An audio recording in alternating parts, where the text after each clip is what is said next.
All right, let's dive right in. Today, we're going to put on our analyst hats and do a deep dive into how the pros really look at a commercial property.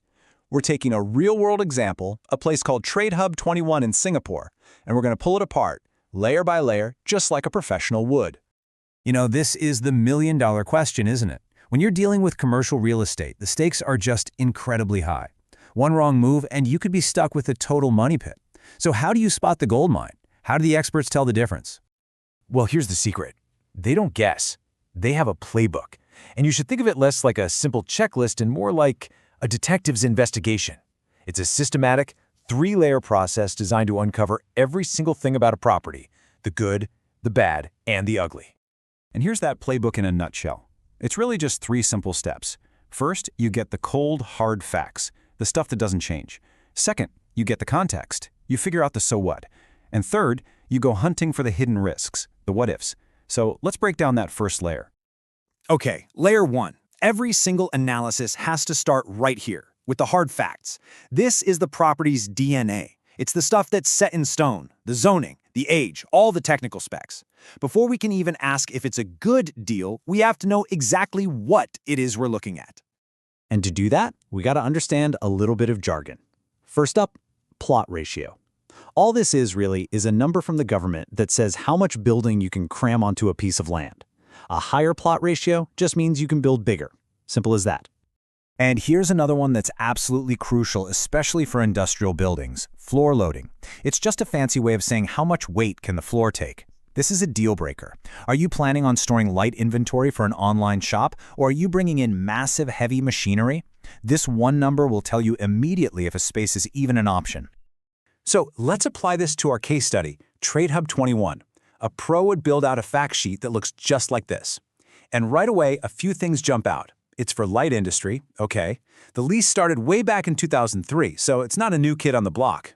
But here's a big one. Container access is for 20-foot containers only, not the big 40-footers. These are the foundational facts we have to work with. But facts on a page are kind of useless on their own. And that brings us to layer 2, context. This is where we answer the big so what question. How does this property actually fit into the real world? How does it stack up against its competitors? Now, a chart like this tells a fascinating story if you know how to read it. See, an amateur looks at the median price, but a pro looks at the spread between the lowest and highest prices. If that gap is getting wider, it could be a sign of what we call a flight to quality, where the freshly renovated units are selling for huge premiums, while the older, worn-out ones are getting left behind. It's about seeing the story in the data. And you never, ever analyze a property in a vacuum. You have to see how it compares to the competition. Here, we're putting TradeHub 21 head-to-head with a rival building, Enterprise Hub. And bam! Suddenly, that 20-foot container limit we saw earlier makes a whole lot more sense. Enterprise Hub can take the big 40-footers, so it's perfect for heavy logistics. TradeHub 21, on the other hand, is a better fit for businesses like showrooms or e-commerce.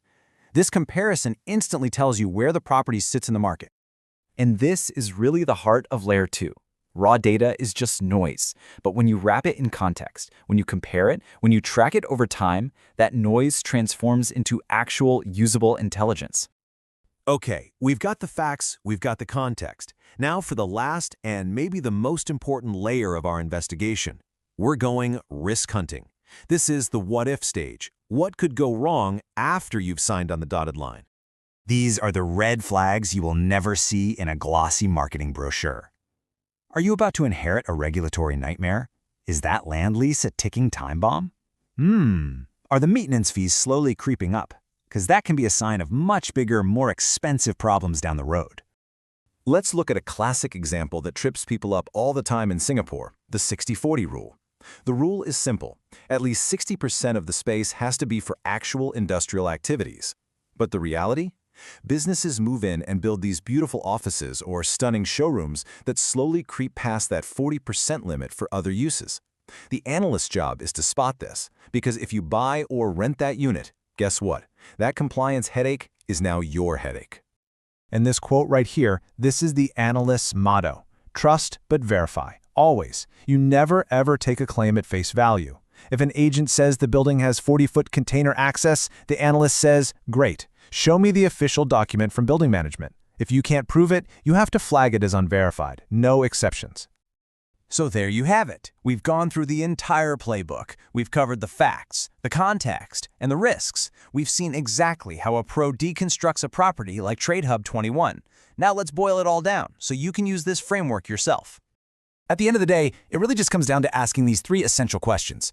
Number one, what are the unchangeable facts here? Number two, how does this place stack up against everybody else?